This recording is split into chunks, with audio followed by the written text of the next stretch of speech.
오늘은 요한계시록 12장입니다.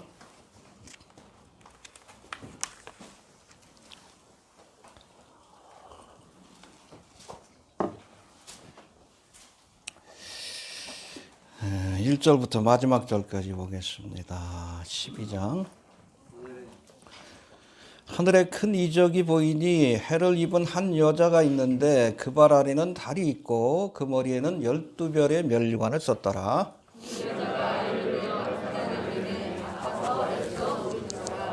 하늘에 또 다른 이적이 보이니 보라, 한 큰 붉은 용이 있어 머리가 7이요 뿔이 10이라. 그 여러 머리에 7 면류관이 있는데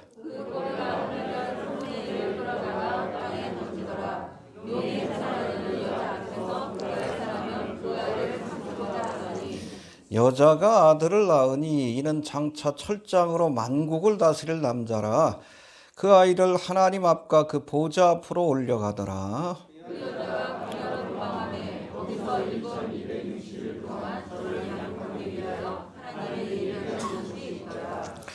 하늘에 전쟁이 있으니 미가엘과 그의 사자들이 용으로 더불어 싸울세. 용과 그의 사자들도 싸우나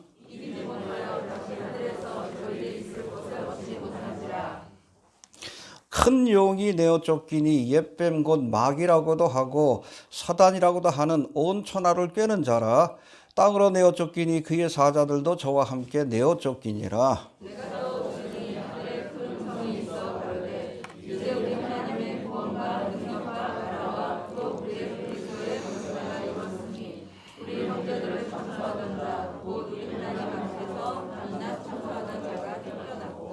또 여러 형제가 어린 양의 피와 자기의 증거하는 말을 인하여 저를 이기었으니 그들은 죽기까지 자기 생명을 아끼지 아니하였도다.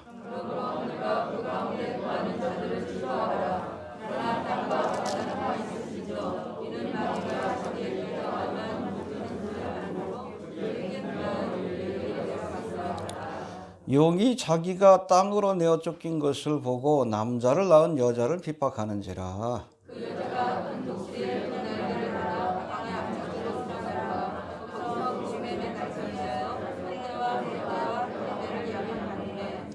여자의 뒤에서 뱀이 그 입으로 물을 강같이 토하여 여자를 물에 떠내려가게 하려 하되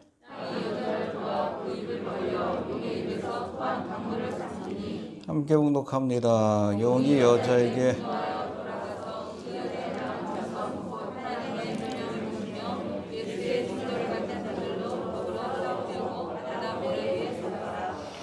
아멘. 예, 우리 11장 15절 한번 다시 봅시다. 11장 15절 함께 봉독합니다. 시작. 일곱째 천사가 나팔을 불매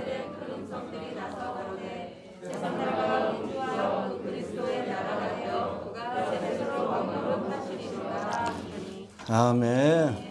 예, 요한계시록 12장은 계시록에 등장하는 7개 삽경 중에 네 번째 삽경으로 용과 여자와 그리고 여자가 낳은 아들에 관한 말씀이 기록되어 있습니다. 할렐루야. 예. 요한계시록에는 그 7개의 삽경이 있죠. 삽경은 전후에 있는 사건들을 설명하기 위해서, 보충 설명하기 위해서 주신 말씀인데, 첫 번째 삽경은 우리 7 인과 나팔의 재앙 사이에 그렇게 소개하고 있는 7장에 나오는 14만 4천 명에 관한 말씀입니다. 그 다음에 두 번째는 우리 10장에서 살펴본 작은 책을 든 천사. 사도 요한에게 뭐라고 했어요? 이 책을 먹으라. 입에는 타나 배에서는 쓰게 되었더라. 알겠습니까? 그리고 우리가 지난 시간에 살펴본 두 증인, 7년 대환란의 초창기에 등장해서 적그리스도에 의해서 그렇게 죽임을 당하고 그 후에 부활승천하여 본격적인 하나님의 재앙과 심판을 선포하게 될 이 두 증인, 이 두 증인에 관한 말씀이 11장에 기록되어 있고, 오늘 본문에는 네 번째 삽경으로 해봅시다. 용과 여자와 아들에 관한 환사. 그리고 5장은 13장에 나와 있는 두 짐승, 바다 위에서 올라온 짐승과 땅 위에서 올라온 짐승. 이게 뭘 상징해요? 적그리스도와 거짓 선지자를 상징하고 있습니다. 그리고 마지막으로 이제는 일곱 대접의 재앙의 끝에 마지막으로 보여주신 일곱 번째 삽병이 바로 여섯 번째가 14장에 나오는 승리한 14만 4천 명이고 마지막 일곱 번째 삽병이 음녀 바벨론과 또 큰 성 바벨론의 멸망하는 모습을 우리에게 보여주고 있습니다. 할렐루야. 그대로 될 줄로 그렇게 믿습니다. 예. 특별히 네 번째와 다섯 번째 삽병이 등장하는 요한계시록 12장과 13장에는 7년 대환란을 이끌어갈 후반부로 이끌어가게 될 7명의 중요한 등장인물이 소개되고 있는데 먼저 12장에 보니까 이스라엘을 상징하는 여자가 등장합니다. 알겠습니까? 해를 입고 달을 밑에다 두고 12별의 면류관을 쓴 여자. 뒤에 살펴보도록 하겠습니다. 이스라엘이 등장하고 또 용이 등장하죠. 이 용은 뭘 상징합니까? 옛벨, 사탄 마귀라고 그렇게 소개하고 있어요. 또 여자가 낳은 아이 누구예요? 그렇죠. 만왕의 왕 대신 예수님. 예수님이 소개가 되고 있고 또 이 12장 7절에 보니까 천사의 대표인 미가엘이 영적 전쟁을 벌여서 이제 천상에서 이 사탄 마귀와 추종자들을 쫓아내는 모습이 소개되고 있고 그 다음에 12장 17절에는 여자의 남은 자손 이스라엘 가운데 여러분 남겨진 3분의 1이 남겨지게 될 겁니다. 그들에 관한 말씀이 소개하고 있고 또 13장에는 적그리스도를 상징하는 바다 위에서 올라온 짐승과 거짓 선지자를 상징하는 땅 위에서 올라온 짐승. 좀 갈 길이 머네요. 그렇죠? 앞으로 몇 주 동안 아마 서너 주 걸릴 것 같은데 7년 대환란의 후반부를 장식하는 이 7명의 인물에 대해서 살펴볼 터인데 오늘은 그 첫 번째 시간으로 해봅시다. 여자와 용과 여자가 낳은 아이. 예, 그 의미가 무엇이고 또 저들을 통해 이 종말의 사건이 어떻게 전개가 될 것인지에 대해서 살펴보도록 합니다. 할렐루야. 먼저 요한계시록 12장과 13장은 앞서 우리가 읽어봤던 11장 15절에서 일곱째 천사가 나팔을 불 때 선포된 말씀 해봅시다. 세상 나라가 우리 주와 그 그리스도의 나라가 되어 그가 세세토록 왕노릇 하시리로다. 여러분 일곱 번째 나팔의 재앙은 일곱 대접의 재앙이에요. 이 대접의 재앙으로 이 땅의 세상 나라 사탄 마귀가 통치하는 마지막 때에 적그리스도가 통치하게 될 적그리스도의 나라가 멸망을 받고 영원한 하나님의 나라 메시아 왕국 그리스도의 나라인 천년왕국이 펼쳐질 것이다라고 선포하고 있습니다. 할렐루야. 알겠습니까? 예.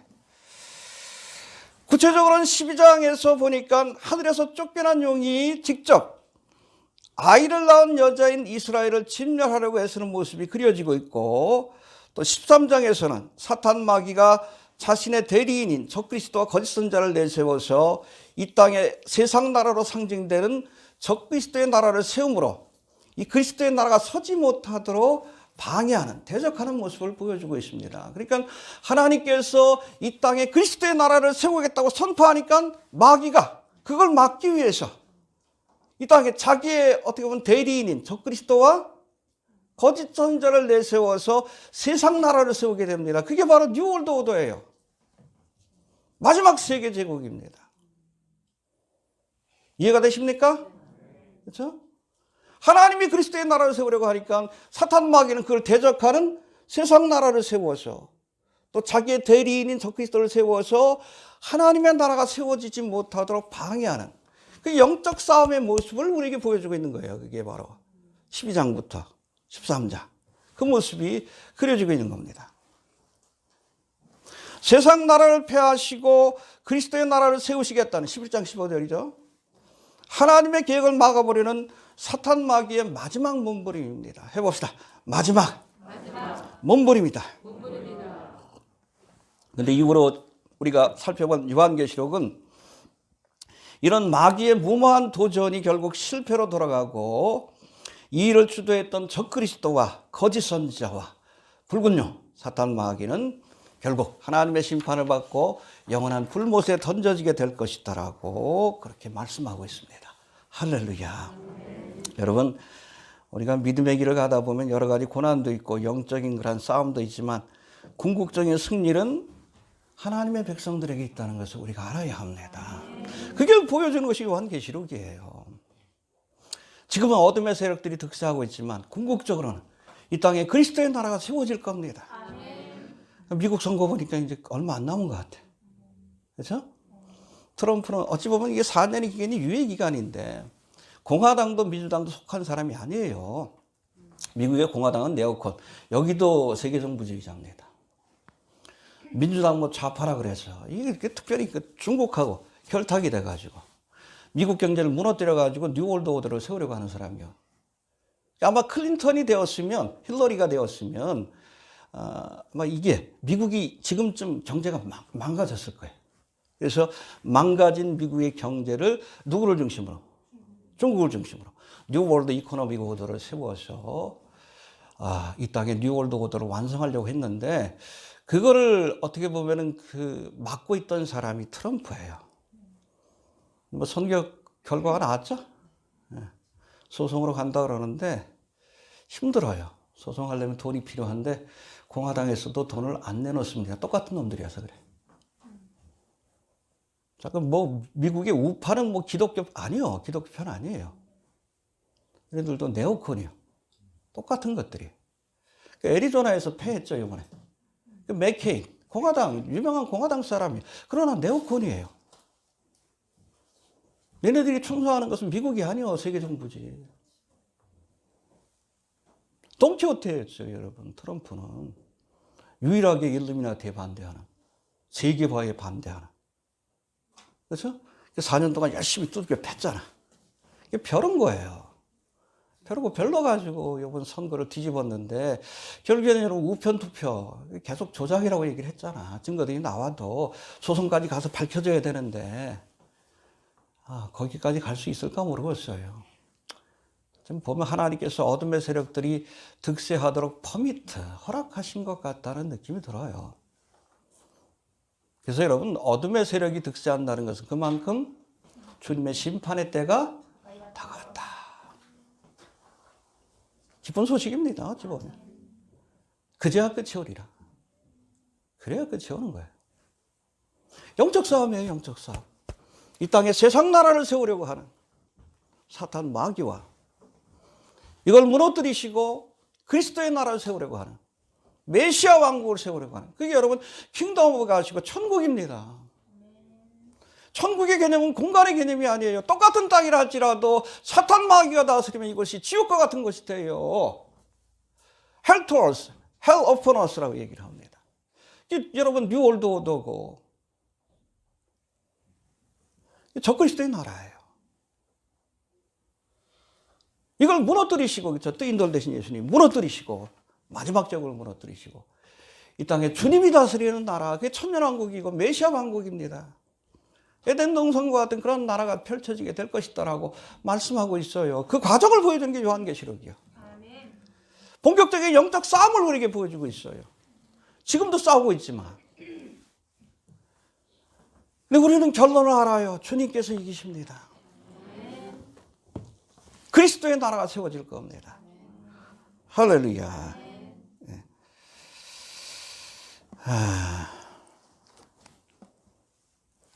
어떤 사탄 마귀가 여러 가지 전략을 짜가지고 그리스도의 나라가 이 땅에 메시아 왕국이 세워지지 못하도록 여러 가지로 방해하고 대적하지만 결국에는 하나님의 뜻에 이루어지게 될 겁니다. 할렐루야. 어찌 보면 사탄 마귀가 똑똑한 것 같지만 미련해. 막을 수 있다고 생각하는 것 자체가 미련한 거예요. 그렇죠? 창조주 하나님이 계획하시고 선포하신 그 계획을 자기가 막을 수 있다고 생각하는 것 자체가 미련한 거예요. 사탄 마귀의 지혜가 타락한 겁니다. 여러분 에스겔 28장 여기도 보면 두로왕으로 상징되는 루시퍼에 관한 이야기가 나와요. 구름.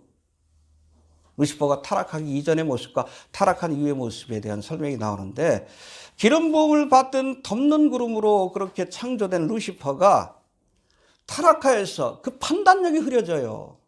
거기에 대한 말씀이 나오는데 그가 교만한 마음으로 하나님을 대적했다가 쫓겨나 사탄 마귀가 되었는데 거기 보면 이 루시퍼에 대해서 설명하는 말씀이 나옵니다. 해봅시다. 네가 아름다움으로 마음이 교만하였고. 그렇죠. 모든 피조물 천사들 가운데서도 가장 존귀하고 아름답고 지혜롭게 지음 받았어요. 근데 그것 때문에 어떻게 됐어? 교만해졌어. 이어지는 말씀이 뭡니까? 네가 영화로움으로 하나님께서 그에게 영광을 주셨거든요. 내 지혜를 더럽혔다. 재미난 표현이 나와요. 해봅시다. 네가 영화로움으로 네 지혜를 더럽혔다. 영어 성경에 보니까 corrupted your wisdom이라고 되어 있는데 지혜가 타락했다. 분별력이 사라졌다는 뜻이에요. 교만해지니까 자기가 하나님과 비길 수 있을 것으로 착각해. 그게 여러분 판단력이 흐려진 거지. 지혜가 타락한 거예요. 그 말씀입니다. 여러분 지혜 문학인 잠언에서는 뭐라고 합니까? 뭐가 지혜의 근본이요? 하나님을 두려워하는 것. 여호와를 경외하는 것이 지식의 근본이요 지혜의 근본이라고 말씀합니다.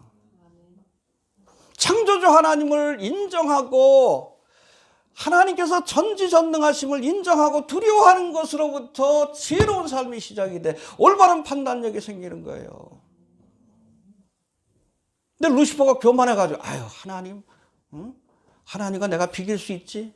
그때부터 밀어내리는 거예요. 알겠습니까? 여러분 이 루시퍼의 모습을 보면 다윗이 낳은 아들 가운데 가장 똑똑하고 잘생긴 아들이 누구요? 압살롬이에요. 엑설런트, 앱솔루트. 그 단어가 거기 나왔어요. 너무 잘생기고 똑똑해요. 그것 때문에 교만해져서 내가 아버지의 권좌를 빼앗겠다. 그러다가 결국에는 심판을 받았어요. 똑같아요. 루시퍼의 길도 똑같습니다. 교만은 교만 때문에 미련해지는 거예요. 겸손하시길 바랍니다. 특별히 하나님 앞에서. 여기도 보면 막을 거라고 착각하는 거예요. 성경은 결론이 나와 있는데 얼마나 어리석습니까? 지혜로운 자가 됩시다. 하나님을 두려워하는 것으로부터 역사의 주관자요 만물의 심판자이신 하나님을 두려워하는 것으로부터. 여러분 하나님은 계획이 없어요. 계획이 곧 역사입니다. 알겠습니까? 그래서 우리가 미래를 알아요. 하나님이 말씀하면 역사가 되는 거예요. 이미 되어진 일입니다. 이 요한계시록 보면 미래형보다는 현재형으로 묘사해. 이미 이루어진 일이니까. 말씀하시면 되는 거예요. 이 성경이 무서운 책이요. 우리 그리스도인들은 미래를 합니다. 그냥 계시받아서 그런 거 아니에요. 성경에 나와 있잖아. 하나님의 말씀은 1.1핵도 다 떨어지지 않고 다 이루어질 것이다. 그렇게 되어 왔어요. 인류의 역사학을 보여주고 있고 지금까지도 그렇게 되고 있고 앞으로도 그렇게 될 겁니다. 요한계시록의 역사대로 될 거예요. 근데 그걸 인정하지 않아. 누가? 사탄 마귀가. 그러니까 미련한 거예요. 헛똑똑이지. 이해가 되십니까? 예. 이 마귀와 영적 전쟁에서 우리가 또 알아야 될 두 번째는 사탄 마귀는 하나님의 백성들이 아무 일도 하지 않을 땐 가만히 내버려 두지만 우리가 주님을 위해서 그렇게 일하려고 할 때에 싸움을 걸어온다는 것을 우리가 알아야 합니다. 할렐루야. 여기 보니까 그래요. 하나님이 7번째 나팔 소리와 함께 이 땅에 그리스도의 나라를 세울 것이다라고 선포하니까 싸움을 걸어왔어요. 그전에는 이런 대대적인 싸움을 걸어오지 않았습니다. 잠잠히 있다가. 알겠습니까? 해봅시다. 하나님의 일을 하려고 할 때 사탄 마귀가 싸움을 걸어온다. 이게 영적 전쟁이에요. 사도 바울이 가는 곳마다 복음을 전해서 많은 영혼들을 구원하죠. 그러니까 대적하는 거예요. 유대인들을 통해서 아니면 귀신 들린 여자를 통해서 아니면 여러분 우상을 만들어 팔아먹는 사람들. 그 사람들 뭐 바울이 복음 전하니까 사람들이 사질 않아. 대적해가지고 사도 바울을 죽이려고 했잖아요. 그 뒤에 어둠의 세력이 있다는 것을 우리가 알아야 합니다. 여러분들 마귀도 가만히 있는 그리스도인들은 건드리지 않아요. 우리가 주님을 위해서 일하려고 할 때. 그래서 여러분 우리가 특별히 선교지에 가서 일하시는 선교사들을 위해서 기도해야 되는 거예요. 저도 짧은 기간이 좀 굉장히 힘들었어요. 지금도 뭐 그래요. 저도 블로그 사역할 때도 보면 뭐 지금이야 뭐 맷집이 생겼지만 댓글 중에 여러분 반은 욕하는 거예요. 몰라서 욕하고 알면서도 부정하면서. 그렇죠? 제가 어제도 그러셨지만은 여러분 적그리스도의 세력에 관한, 그렇죠? 사악한 자들에 관한 그런 소식은 불편한 진실입니다. 외면하고 싶어요. 사탄 마귀 인신제사들입니다. 여러분 기독교에도 중요한 절기가 있듯이 뭐 크리스마스라든지 뭐 부활절이라든지 마귀들도 꼭 지켜야 되는 중요한 절기가 있어요. 대표적인 것이 바로 할로윈데이고 원래 여기 인신제사를 드리던 그런 날입니다. 북유럽에서. 그리고 동지 12월 21일 이 중간 사이에 인신제사가 드려져요. 미국 같은 경우에는 이 기간에 어린아이와 처녀들의 실종 사건이 한 2배, 3배로 뜁니다.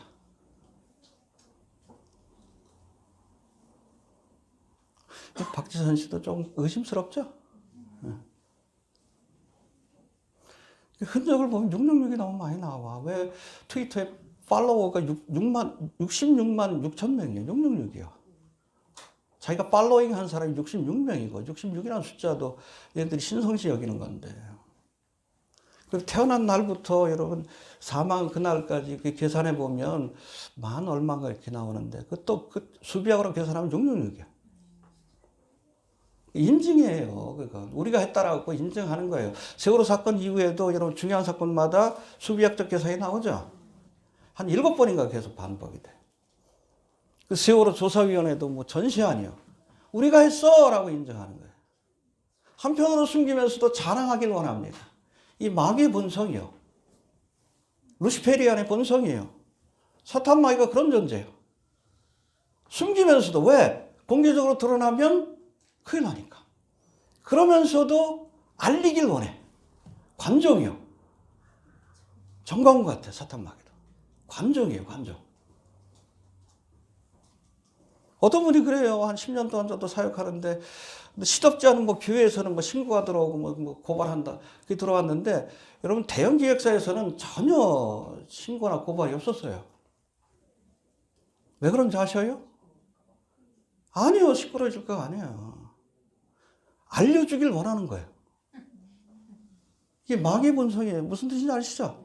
숨기지만, 그렇죠. 코드를 만들어 놨어요. 비밀 코드. 디코더를 원하는 거예요. 누군가는 풀어주길 원하는 거예요. 귀찮고, 싫지만. 그러나 한편으로는 그런 사람이 있어야 된다고 하는 거예요. 저들의 리추얼을 맞추기 위한 과정이기도 해요.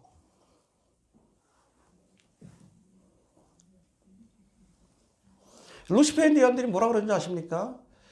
얘네들은 뭐 기독교 하나님을 야훼 하나님이라고 표현해요. 여호와. 야훼 하나님을 열등해서 소나 양, 짐승의 희생을 받지만 우리 루시퍼는 뛰어난 신이라 인간을 제물로 받는다. 루시페리안의 주장이에요. 인신제사에 집착하는 거예요. 대한민국도 이미 장악당했잖아요. 그렇죠?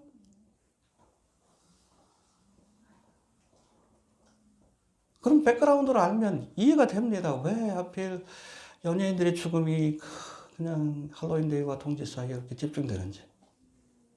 이해되시죠? 모르니까 뭐 황당한 얘기 같지. 영적 싸움이에요. 영적 싸움. 여러분 뉴월드 오더가 오게 되면 제가 분명히 말씀드립니다. 이제 공개적으로 인신제사가 드려집니다. 거기 아마 기독교인들이 큰 희생을 당하게 될 거예요. 단도대로. 인카 문명이 그렇잖아요. 공개적인 인신제사. 태양에게. 태양이 루시퍼 아니에요. 절기마다. 남겨지지 맙시다. 공개적인 인신제사가 드려질 거예요. 그때는. 기독교인들을 처형한다는 명분으로. 루시퍼가 인신제사를 좋아합니다. 그죠? 구약에도 나오잖아요. 몰렉신. 어린아이를 받고 흰놈의 골짜기에서 이스라엘 백성들도. 그것 때문에 하나님 심판하신 거예요. 이 11개 하인가 2장에 보면 재미난 사건이 나와요. 이 모압 왕이 이스라엘 군대에게 이렇게 포위되니까 도저히 빠져나갈 방법이 없어. 그러니까 뭘 해요? 자기 장남을 갖다 바칩니다. 그러니까 이스라엘 진영 가운데 큰 진노, 분노, 레스라고 되어 있는데 그게 임하여서 결국에는 그 자리를 빠져나가게 돼요. 악한 영이 역사했다는 거예요. 왜 집착하는지 아시겠죠? 응? 왜 대형기 역사에서 자꾸 벌써 둘 끝났는데, 그쵸? 왜 여기 집착하는지 아시겠죠? 사악해요. 사탄 마귀가 사악하고 그를 추종하는 자들도 사악해질 수밖에 없어요. 지가 섬기는 자를 본받을 수밖에 없는 거예요. 영적 싸움이에요. 우리 싸움은 혈과 육에 대한 거 아니야. 사람하고 싸운 게 아니야. 정사와 권세와 그다음에 세상 주관자들과 악에 있는 세상을 주관하는 악한 영과의 싸움입니다. 그 본질을 알아야 돼요. 알겠습니까? 해봅시다. 영적인 싸움이다. 예. 아무튼 이 영적 싸움에서 특별히 하나님의 나라를 막기 위한 영적 싸움에서 두 가지 전략을 사용해 왔습니다. 또 사용할 것이고, 예. 첫 번째 1절부터 5절까지는 과거에 사용했던 전략이에요. 그리스도의 나라가 세워지지 못하도록. 그리고 6절부터 17절까지 이건 다음 주에 살펴봅니다. 이거는 현재와 미래, 특별히 7년 대환란의 기간 동안에 사용할 전략입니다. 이게 목표는 딴 거 아니에요. 그리스도의 나라가 세워지지, 메시아 왕국이 세워지지 못하도록 막기 위한 전략입니다. 구체적으로는 과거에 사용했던 전략 1절부터 5절까지인데 이것은 일이 발생하기 전에 그 싹을 자르는 전략입니다. 해봅시다. 싹을 자르는 전략이다. 그리스도의 나라는 누가 통치하는 나라예요? 그리스도가 통치하는, 메시아가 통치하는 나라예요. 그러니까 아예 메시아가 태어나지 못하도록 싹을 자르려고 했어요. 실패한 거예요. 여러분 창세기 3장 15절에 보면 하나님께서 뱀을 심판하면서 뭐라고 했어요? 너는 여자의 우선에 발뒤꿈치를 상하게 할 것이고 여자의 우선은 내 머리를, 그렇죠. 그리고 여자의 우선에 의해서 자기의 권세가 깨어질 것을 알아요. 이 여자의 우선을 죽이기 위한 여러 가지 전략들을 사용해 왔어. 그 대표적인 것이 바로 2000년 전에 예수님이 태어났을 때 누구를 통해서? 헤롯을 준동해서 베들레헴에서 태어난 아이들을 다 죽이려고 했어요. 예수님 죽이려고 한 거지. 그 사건이 오늘 여기 나와 있어요. 여러분 마태복음 2장은 뭐예요? 이 땅에서 일어난 일이고, 그리고 오늘 12장의 말씀은, 요한계시록 12장의 말씀은 이것에 대한 영적인 배경을 설명한 거예요. 이해가 됩니까? 네. 여러분 지상에서 펼쳐진 일 가운데 어둠의 세력과 연관된 일들이 있다는 것을 우리가 알아야 합니다. 알겠습니까? 다 그런 건 아니지만, 그렇죠? 바울이 복음을 전할 때 그것을 방해하는 세력이 있었어요. 영적인 세력이에요. 이 땅에 뉴월드 오더를 세우려고 하는 자들, 그 뒷배경에 섬기는 자들이 있어. 광명의 천사인 루시페리안이라고 그러잖아요. 그 본질을 볼 수 있어야 합니다. 땅의 것들만 보면 안 돼요. 땅의 것들이 펼쳐질 때 그 뒤에서 역사는 어둠의 세력들이 있다는 거. 그래서 여러분 요한계시록 12장은 마태복음 2장하고 같이 봐야 돼. 마태복음 2장 사건의 영적인 배경, 그렇죠? 이 땅에서 헤롯이 예수님을 죽이려고 했을 때 하늘에서 일어난 일들, 영적인 세계에서 일어난 일들을 설명하는 거예요. 그렇죠? 아들을 낳은 여자를 죽이려고 했잖아요. 이 아들을 삼키려고 했잖아요. 헤롯을 통해서 죽이려고 했는데 그 전에 하나님께서 애굽 땅으로 피하게 하셨지. 그렇죠? 그걸 말씀하는 겁니다. 이 크리스마스 때 이거 설교해야 돼. 이해가 됩니까? 네.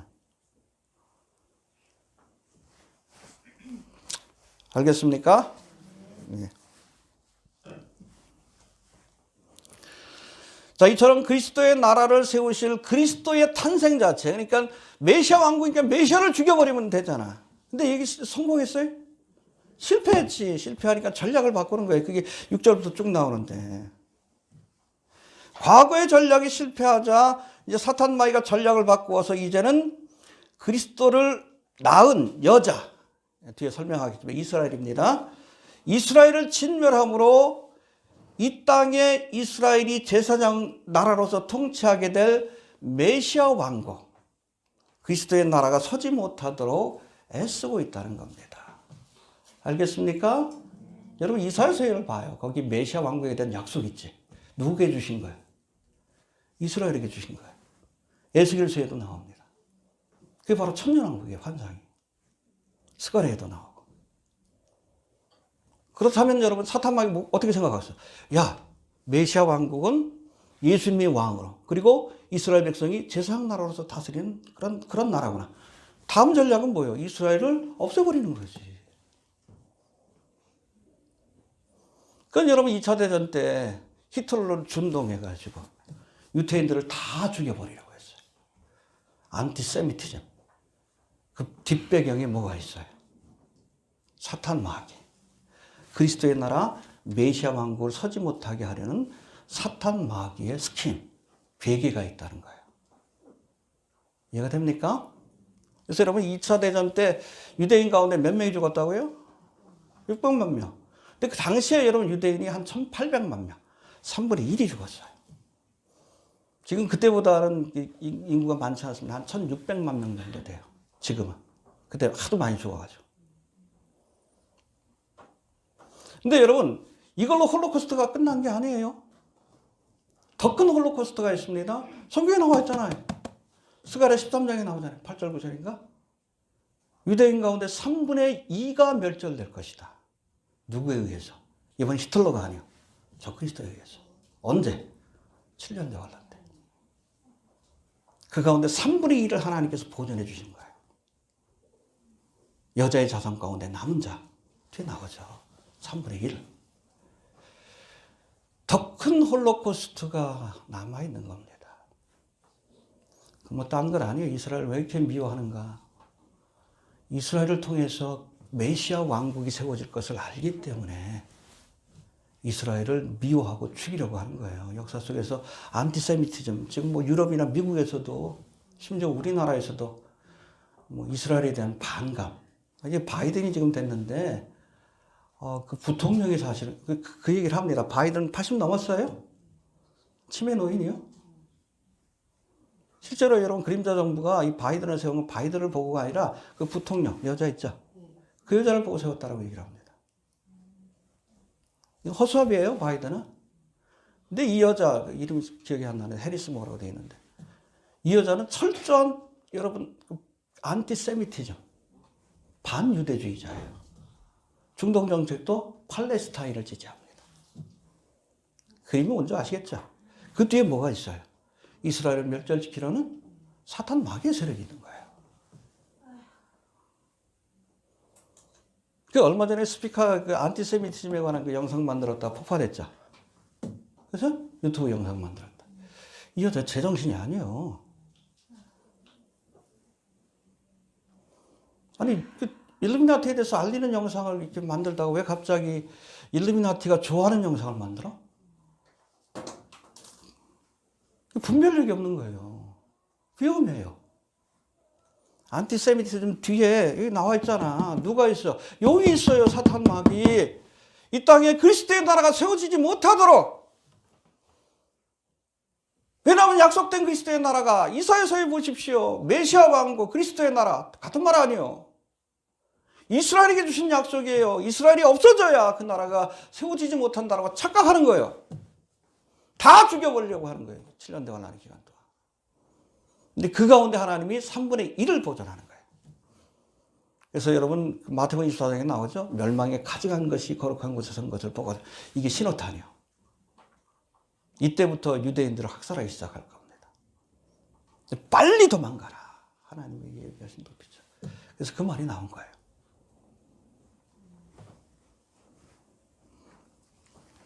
영적 전쟁입니다. 예. 그 배경 속에 이 땅에 일어나는 그 홀로코스트 그 사건 뒤에 이건 여러분 그 정치적인 사건과 역사적 사건 이전에 그 뒤에 여러분 어둠의 영이 있어요. 그건 유대인들을 그렇게 말살하려는 마귀도 알아요. 성경을 보니까 믿질 않지 알아. 믿는 것하고 하는 건 또 다른 거니까. 유대인들을 멸절시키려고 하는 거예요. 이게 두 번째 전략이에요. 그 전략을 어떻게 파하시는지 그 과정을 보여주는 것이 12장과 13장과 이어지는 말씀이에요. 오히려 세상 나라가 멸망받잖아. 그게 17장, 18장에 나와 있고. 뉴월드 오더가 세워집니다. 그거 아셔야 돼. 하나님 퍼미트 하셨어. 성경에 나오잖아. 근데 유엔에서 뭐라고 해? 밀레니엄 프로젝트로 해서 뉴월드 오더. 지네들이 나라를 세우면 밀레니엄은 천년왕국이에요. 천년 만년 지속될 걸로 착각을 해. 왜? 위즈덤이 커렉티드 해가지고. 판단력이 흐려져가지고 커렉티드 해가지고. 또 성경에 세워진대. 그러나 그 기간이 1260일이요. 3년 반밖에 안 돼요. 그 후에 주님이 오셔가지고 두들겨 부시는 거예요. 그 주의 나라를 세우는 거예요.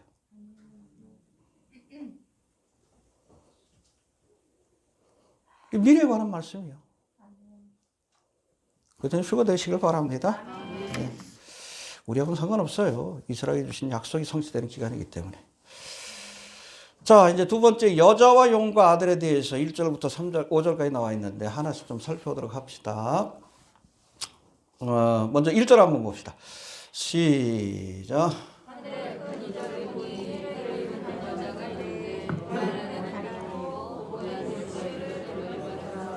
예, 여자와 용과 여자가 낳은 아이에 관해서 설명할 때 이거를 이적이라고 표현합니다. 큰 이적 3절에도 나오는데 봅시다. 3절 시작.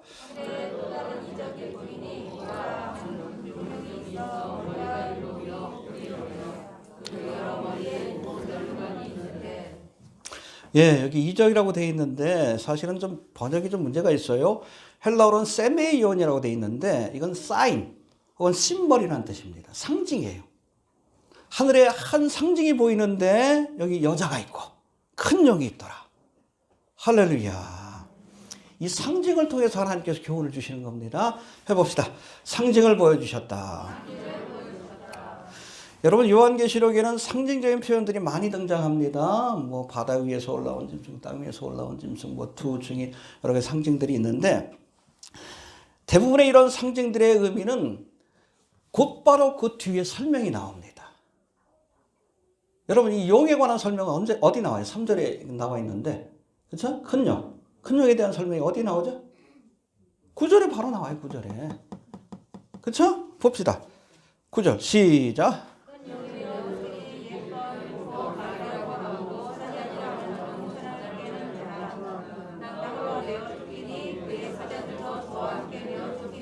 네, 그렇죠. 3절에서 이 큰 용에 대한 상징을 보여주시고 거기에 대한 설명이 9절에 곧바로 나와요. 이걸 이렇게 해석해야지 다르게 해석하면 안 되는 거예요. 이해가 됩니까? 네. 그래서 우리 유명한 존 F 월브워드, 저도 뭐 요한계시록 강의를 할 때 이분 주석을 좀 보고 있는데 이분이 쓴 요한계시록 강의가 있어요.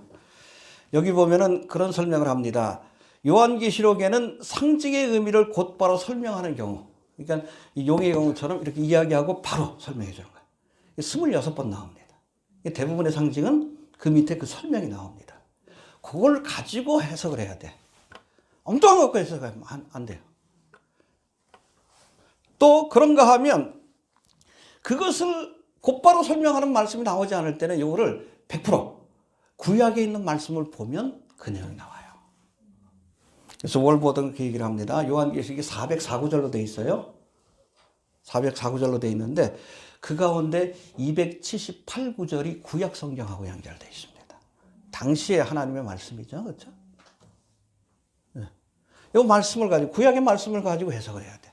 곧바로 설명되지 않는 경우에. 알겠습니까? 우리가 요한계시록을 풀려면 성경 알아야 돼요. 성경을 모르고 그냥 이것만 보니까 엉뚱한 짓거리 하지. 두 증인이 너하고 나다.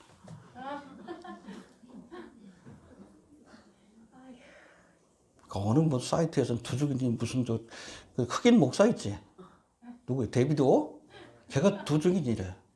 아닌 것 같은데? 엉뚱하게 해석을 해. 성경을 가지고 해석을 해야지. 여러분, 성경에 대한 해설서는 성경입니다. 성경을 통해서 해석해야지. 엉뚱하게 해석하니까 그럴 것이 아니요. 성경에 나와 있어요. 곧바로 설명하든지 26번.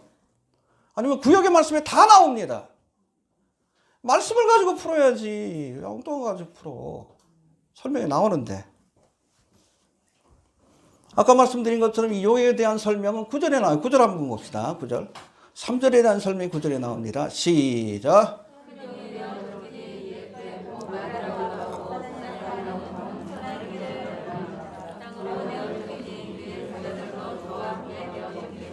예, 큰 영이 누굽니까? 옓뱀. 창세기 3장에서 2장에서 그 아담과 하와를 미혹했던 옓뱀. 그리고 마귀, 데볼, 사탄 마귀는 같은 거예요. 그 쫄개들이 악한 영들 혹은 귀신들이라고 얘기를 합니다. 설명이 나오잖아.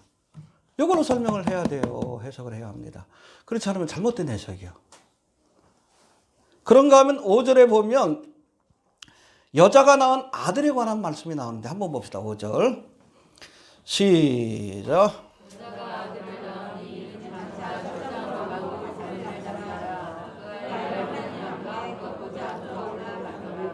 예, 여자가 낳은 아들 누구요?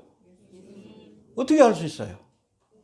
여기 보니까 철장으로 만국을 다스릴 남자. 이 말씀이 구약에 나옵니다. 메시아 여러분 시로 알려진 시편 2편에 나와요. 봅시다. 시편 2편 7절부터 9절까지 한번 봅시다. 찾아보고 갑시다. 7절부터 9절. 이 메시아에 관한 시입니다. 열방들을 멸하시고 그 나라를 세우실 예수님에 관한 그 예언이. 시작. 내가 영을 전하노라. 내 아들이라. 많이 들어봤죠? 누구에 관한 거예요? 예수님에 관한 말씀입니다. 그렇죠? 자, 내게 구하라. 시작.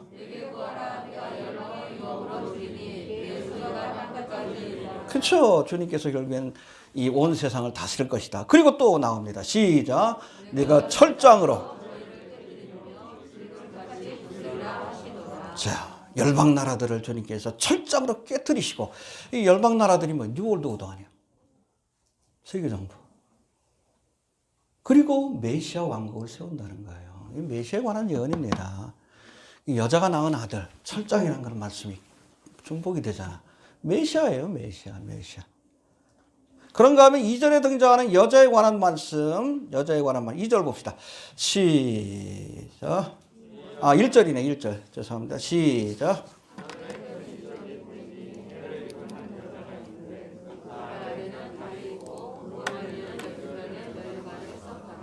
네, 이게 어디 나와요?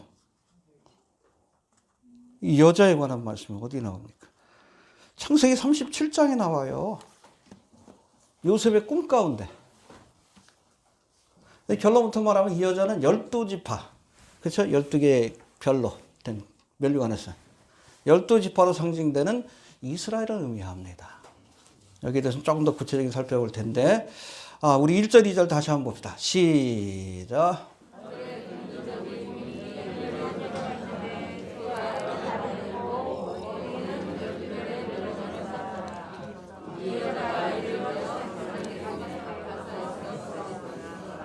예, 여러분 요한계시록 해석할 때 이 12장에 나오는 이 여자가 누군가 각 교회마다 입장마다 좀 다른데 보통 세 가지로 해석하는 해석이 있어요. 첫 번째, 이 여자가 교회를 상징한다는 주장이 있고, 환란 통과사를 얘기하는 사람들이 이걸 많이 얘기합니다. 아니에요. 그리고 가톨릭에서는 이 여자를 뭐로? 성모 마리아로. 마리아를 숭배하니까. 그렇죠? 들어보셨어요? 못 들어봤어요? 성경 안 가르치는 거군요. 그렇게 주장합니다. 성모 마리아로. 예. 그리고 세 번째 주장은 하나님의 말씀을 근거로 이스라엘이라고 이렇게 얘기를 합니다. 알겠습니까? 자, 환란 전 휴거가 아닌 환란 통과서를 주장하는 사람들은 용에게 쫓겨다니며 핍박을 받는 이 여자를 환란을 통과하는 교회라고 해석을 해요. 그럴싸하죠? 성경으로 우리가 면밀히 살펴봐야 합니다. 이해가 되십니까? 예. 그러나 본문에 묘사된 이 여자의 모습을 교회로 해석하는데 무리가 있는데 그 이유를 살펴봅니다. 먼저 1절에 보니까 이 여자가 해를 입고 그 발 아래 12별의 면류관을 쓰고 있었다라고 하는데 앞서 설명한 것처럼 이것은 요셉의 꿈속에 나타난 이스라엘의 모습입니다. 할렐루야. 창세기 37장에 보면 요셉이 어느 날 꿈을 꾸는데 2번 꿈을 꾸죠. 형제들하고 자기하고 곡식단을 쌌는데 보니까 형제들이 다니 자기 곡식단 앞에 절을 해. 얘기하니까, 그걸 얘기해 주니까 가뜩이나 미운데 더 미워졌겠지. 그걸로 끝난 것이 아니라 하나님께서 2번째 꿈을 주셨어요.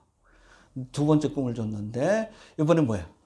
요셉이 들판에 있는데 하늘에 있는 해와 달과 11별이 자기에게 절하는 꿈을 꿉니다. 이게 뭐예요? 해는 뭐예요? 아버지지, 야곱. 달은 뭐예요? 누구예요? 엄마, 누구예요? 라헬이에요. 레아 아닙니다. 라헬이 아들이에요. 그 11별은 뭐예요? 형제들이지. 자기가 12번째 별이에요. 이해가 됩니까? 그 꿈을 야곱이 그렇게 해석을 해요. 그리고 형제들은 그 꿈에 대해서 잊어버렸지만 야곱은 그 꿈의 의미, 하나님 주셨다는 거 아는 거예요. 마음속에 간직했더라. 야곱은 그 꿈의 의미를 안 겁니다. 야, 아버지하고 엄마하고 형제들이 너한테 저하겠느냐? 꾸짖지만, 그쵸? 형제들을 달래야 되니까. 그러나 야곱이 그 꿈을 마음속에 간직하고 있는 거예요. 그 꿈의 의미를. 그 성취되는 사건이 뭐예요? 애굽 땅에서 결국에는 총리 대신이 된 이 요셉에게 형제들이 머리를 조아립니다. 할렐루야. 그리고 이 요셉을 통해서 하나님께서 이스라엘을 구원하셔요. 있습니까? 네. 그럼 이 여자가 누구요? 해를 입고 있고, 그렇죠? 달을 발 아래 두고 12개의 면류관을 쓴 여자, 이스라엘이지. 이해가 되시죠? 네. 성경으로 풀어야 합니다. 알겠습니까? 또 2번째, 이 여자를 교회로 볼 수 없는 그런 이유가 뭔가? 5절 말씀 한번 봅시다. 4절 봅시다. 4절. 시작.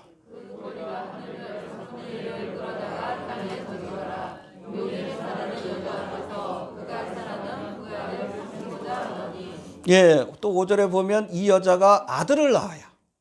근데 이 아들이 어떤 아들이요? 철장으로 만국을 다스릴 남자, 메시아예요. 근데 이걸 교회로 해석하면 교회가 예수님을 낳았어요? 반대지.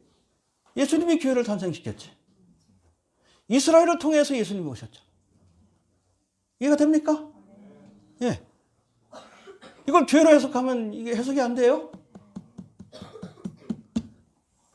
이해가 되시죠? 교회가 예수님을 낳았다는 엉뚱한 소리를 하게 돼요. 말도 안 되지. 그렇죠? 또 마리아를 신성시 여긴 로마 가톨릭에서는 이 여자를 이스라엘이 아닌 마리아 개인으로 그렇게 해석을 내리는데 이 해석도 무리가 있는 게 뭐냐면 이어지는 말씀하고 연결이 돼요. 그렇게 해석하면 이 여자가 우리 보니까 6절부터 보니까 7년 대환란의 후반부 그 기간 동안 광야로 도망가서 1260일 동안 양육을 받았다. 하나님께서 저들을 먹이신 거예요. 도망간 겁니다. 이스라엘 남은 자들이. 마리아가 그랬어요? 말도 안 되는 소리예요. 또 용이 이 여자를 7년 대환란의 기간 동안 죽이려고 입에서 막 물을 쏟기도 하고. 마리아로 해석하면 안 됩니다. 이스라엘이에요, 이스라엘. 이거 되시죠? 네, 이스라엘입니다. 자, 1절, 2절의 말씀을 정리하면 해와 달과 12별을 두른 여자는 예수 그리스도를 탄생시킨 이스라엘을 상징하는데 이 이스라엘이 7년 대환란의 기간 동안 용으로 묘사되는 사탄 마귀에게 핍박을 받으나 죽이려고 쫓아다닌 거예요. 하나님의 기적적인 역사로 저들이 보존되어서 그러니까 다 보존하지는 않습니다. 3분의 1. 그래서 도피처로 피하라고 하셔요. 어디예요? 옛날엔 페트라라고 했는데 가보셨어요? 페트라? 그 레이더스 오브 더 아크 거기 보면 그 시리즈에 보면 맨 마지막에 성배 나오죠. 거기가 바로 페트라예요. 그래서 예전에는 그곳이 도피처가 될 거라고 이렇게 생각하는 분들이 많았는데 최근에는 고고학적인 여러 가지 증거들을 통해서 그 위쪽에 있는 부쉐이라라고 요르단에 그 지역일 것으로 이렇게 보고 있습니다. 소돔성에서 소알성에서 가까워요. 홀딱 뛰어가면 도망갈 수 있어. 그래서 러시아로 된 그 책에도 그 내용을 제가 일부러 첨가를 시켰습니다. 빨리 도망가시라고. 도망가야 하나님께서 3년 반 동안 저들을 feed 혹은 take care of 돌봐주시는 거예요. 출애굽의 기적이 나타날 겁니다. 먹을 게 없잖아. 만나를 내려주시고 마실 게 없잖아. 반석에서 물을 나게 하실 거예요. 3년 반 동안. 그 사탄 마귀가 죽이러 갈 때, 적그리스도 죽이러 갈 때 구름 기둥, 불 기둥으로 막아주실 겁니다. 이해가 되시죠? 이건 다음 주 설계. 이해가 되십니까? 네, 바로 그거예요. 이 여자를 이스라엘로 해석을 해야 돼요. 이스라엘로. 두 번째 붉은 용에 대해서 살펴봅니다. 3절 4절 봅시다. 시작.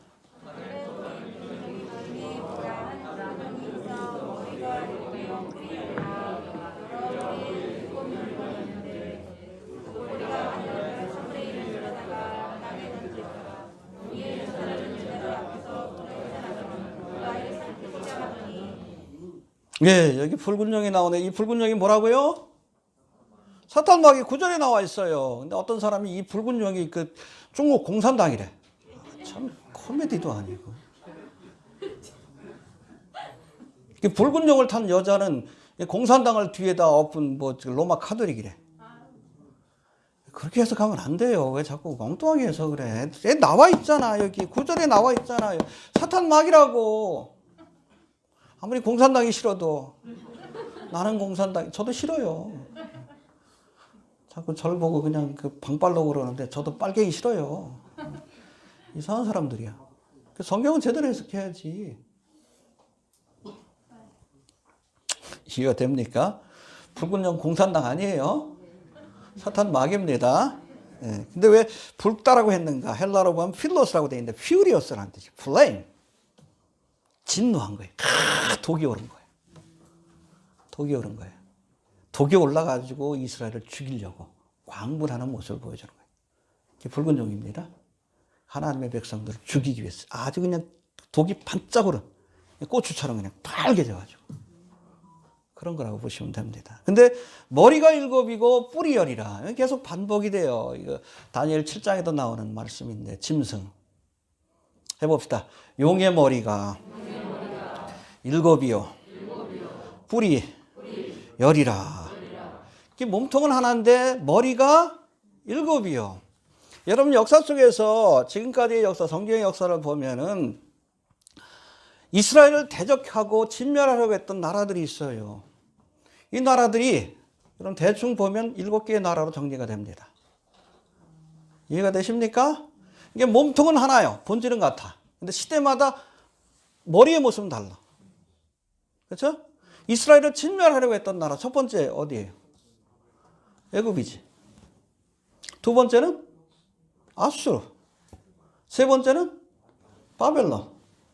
네 번째는 메데바사. 하만의 사건 나오죠? 그 다음은 알렉산더 대왕이 세운 헬라 제국.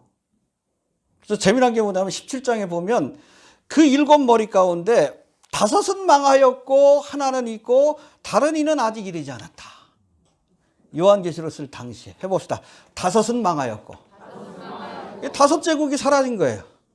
애굽, 아수르, 바벨론, 메데바사, 헬라 제국 사라졌죠. 하나는 있고 로마가 다스리던 때 아니에요. 또 하나는 아직 이르지 아니하였다. 마지막 때에 등장할 이런 신성 로마 제국, 뉴월드, 적그리스도의 나라입니다. 이르지 아니하였으나 이르면 반드시 잠깐 동안 계속하리라. 3년 반 동안 뉴월드도 세워집니다. 그러나 밀레니엄 프로젝트가 아니에요. 3년 반이면 끝납니다. 잠깐 동안. 그리고 주님이 오셔서 때려부시는 거예요. 이해가 되십니까? 예. 자, 또 뿔이 10이라고 했죠. 앞으로 세워질 뉴월드 오더는 10개 연방으로 나눠집니다. 이건 이미 여러분 로마 클럽 1974년인가 그 계획이 나왔어요. 일루미나티 하부 조직. 세계를 10개 권역으로 나눠서 그걸 연방 정부로 만들어서 그 수장을 적그리스도로 한다. 세계 정부의 대통령으로. 뉴월드 오더의 구상이. 최근에는 뭐 유엔에서도 발표했죠. 밀레니엄 프로젝트. 자기들의 세상, 뉴월드 오더의 비전을 얘기하는데 세계를 10개 연방으로 나누는 것으로. 그래서 이 계획을 보면 한반도가 어떤 경우에는 북한이 중국에, 남한이 일본에. 이번에 바이든이 좀 됐는데 남북한이 쪼개질 가능성도 있어요. 여담이지만은 지난번에 제가 뭐 대선 그쪽이 그 결과 나왔을 때 그 다음날 뉴스를 계속 봤는데 YTN인가 거기 패널로 나왔는데 흥미롭게도 여시제에서 사람을 보냈어요. 근데 한참 이 트럼프가 저거 하다가 매일 그렇죠? 우편이 이렇게 하고 나서 역전하기 시작을 합니다. 그러니까 사회자가 물어봐요. 어떻게 될 것 같습니까? 근데 결국에는 트럼프가 질 것 같네요. 얘기를 해요. 추세를 보니까. 개인적으로는 누가 됐으면 좋겠습니까? 개인적으로 트럼프가 되는 걸 원합니다. 이 여시대 입장이에요. 왜? 홍석현을 대표하는 우리나라의 일루미나티들은 한반도를 중심으로 해서 동북아의 뉴월드 오더가 세워지기를 바라요. 지금 야당의 친일파들은 누구를 중심으로? 일본을 중심으로. 정치권의 싸움도 여러분 프리메이슨들의 싸움이에요. 내부 전쟁이야. 그 안에서도 싸워. 그렇잖아요. 여러분 삼성도 일루미나티 기업이고 애플도 같이 싸우잖아. 같이 싸워요. 치열하게 싸우지. 동북아에 여러분 세계 질서를 누가 세울 거냐. 그거 가지고도 여러분 한반도 파가 있어요. 홍석현이. 삼각위원회 부회장까지 못했잖아. 부회장까지밖에. 일본 놈들 때문에. 얘도 일을 바득바득 가는 거예요. 우리가 주도권을 잡겠다. 트럼프 때는 어느 정도 될 것 같더니 이게 지금 트럼프가 낙선하고 나니까 여시대도 골치 아픈 거예요. 남북이 하나 돼가지고 결국에는 중국과 일본을 거느리는 뉴월드 오더를 구상했는데 이게 어떻게 될지 몰라요. 바이든에 의해서. 아마 한반도에 전쟁이 나게 되면 저는 개인적으로 그렇게 생각을 해요. 북한은 중국이 삼키고 남한은 일본이 삼킬 가능성이 큽니다. 그 전에 주님 오셔야죠. 골치 아픈데. 뭐 하다 그랬지? 아무튼 10개의 권력으로 나눠서 통치하는 그게 10불입니다. 이해가 되셔요? 예. 나중에 또 설명을 좀 드리도록 합니다. 마지막으로 우리 여자가 낳은 아들 누구라고 했죠? 예수님이십니다. 우리 4절 5절 봅시다. 시작.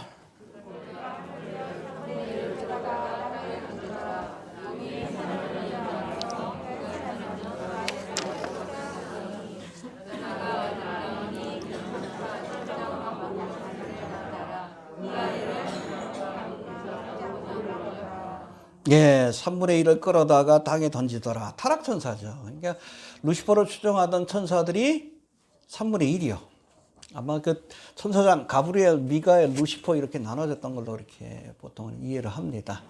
이게 뭐 성경에는 안 나오지만 에녹스에 아주 자세히 나와요. 외경입니다. 위경은 아니고 에녹스가. 네피림에 가는 것도 에녹스에 나오는데 어찌됐든 이 천상에서 이 루시퍼가 반란을 일으킬 때 이 천사들 가운데 3분의 1을 미혹해서 여러분 사탄 마귀가 대단한 존재예요. 그래서 하나님을 대적했다가 쫓겨난 거예요. 그래서 사탄아 하나님을 대적한다. 사탄 마귀가 된 겁니다. 그 사건을 얘기합니다. 과거에 있었던 일이에요. 그래서 타락시킨 겁니다. 타락천사라고 얘기를 하죠. 아무튼 그 사건을 설명한 거고 또 이 루시퍼가 태어나는 아기를 삼키려 했다. 아까 설명했듯이 바로 마태복음 2장의 사건. 이 사건이 있을 때에 천상에서 일어난 일들을 설명하는 말씀이다. 그렇게 보시면 됩니다. 그리고 마지막으로 5절 봅시다. 시작.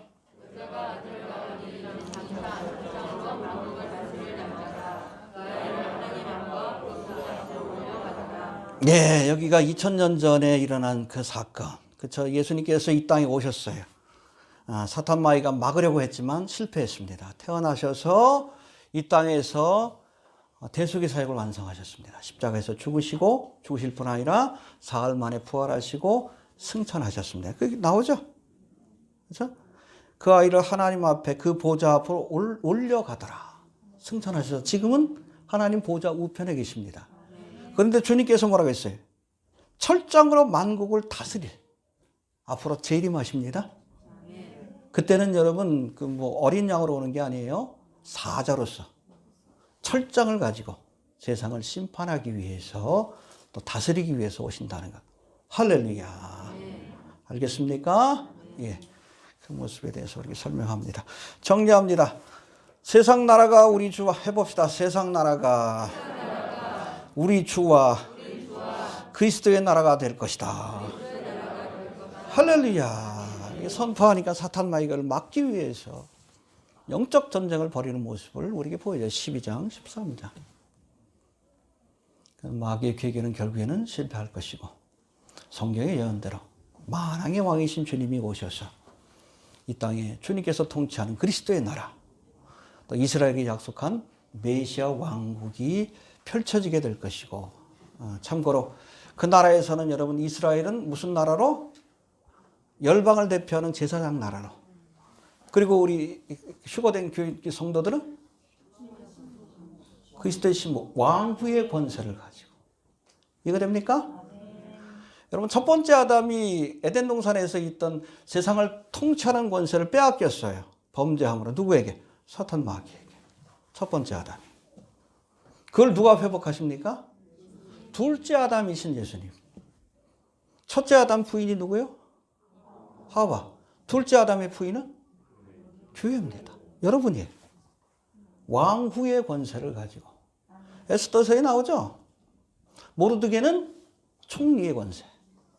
이게 여러분 이스라엘에 주신 권세고, 우리 그리스도인들에게 주신 권세는 왕후의 권세를 가지고 천년왕국 동안 주님과 함께 통치하게 될 겁니다. 아멘. 할렐루야. 아멘. 되길 바랍니다. 주신 말씀 붙들고 잠깐 기도합니다.